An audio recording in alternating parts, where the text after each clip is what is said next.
Welcome back guys. FIFA 22 release date.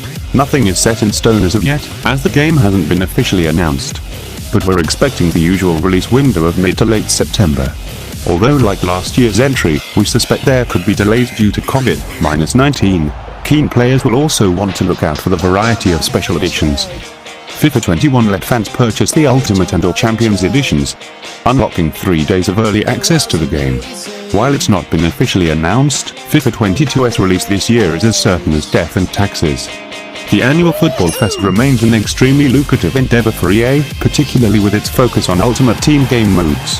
FIFA 21 impresses with its strong attacking gameplay, authentic visuals and player likenesses, as well as the sheer wealth of game modes to keep football fans of any stripe occupied for hours on end. It was far from a perfect experience, though. The FIFA franchise has often proven itself to be a one step forward, two steps back affair.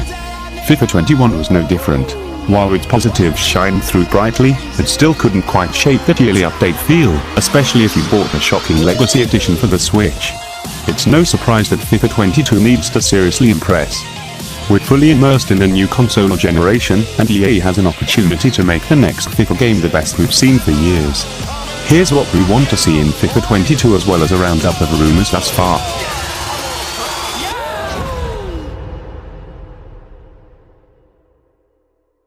Play it first on Xbox One. What we'd like to see. For the past few years, EA have often settled on a good enough approach to FIFA.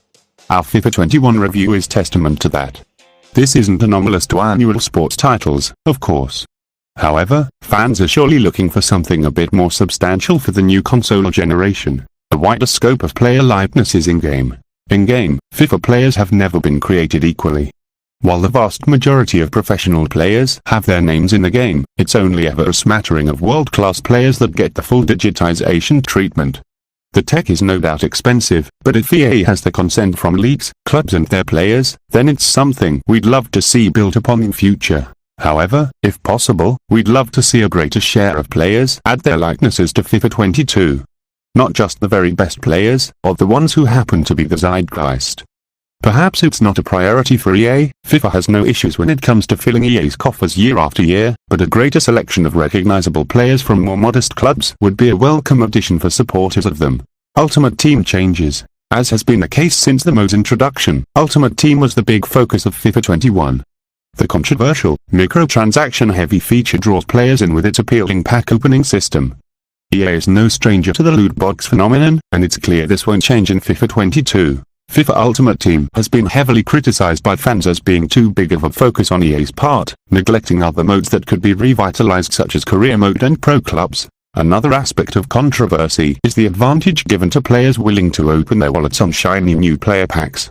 One can find success as a non-paying player if they're skilled enough at the game, but for the casual FIFA player, there's a stark difference in quality between teams that are bought with real money and those that aren't.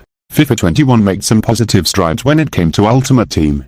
Co-op functionality was added to Ultimate Team in the game.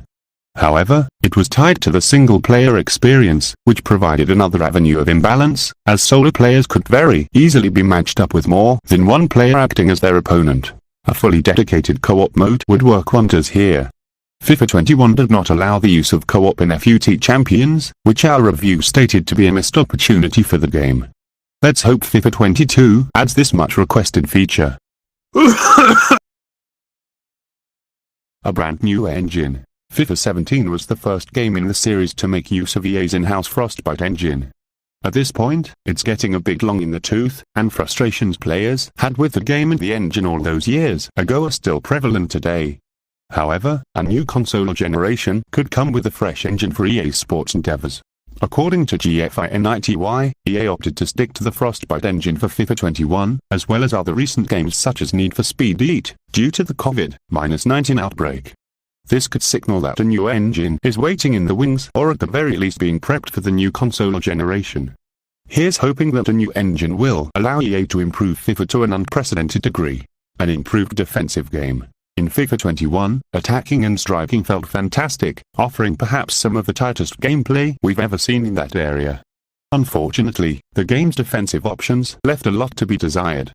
The system is more than showing its age at this point, and perhaps a full defensive overhaul should be on the cards for FIFA 22. As mentioned in our review, dispossessing attackers was much tougher than it needed to be, with groups of defenders struggling to handle a single attacking player.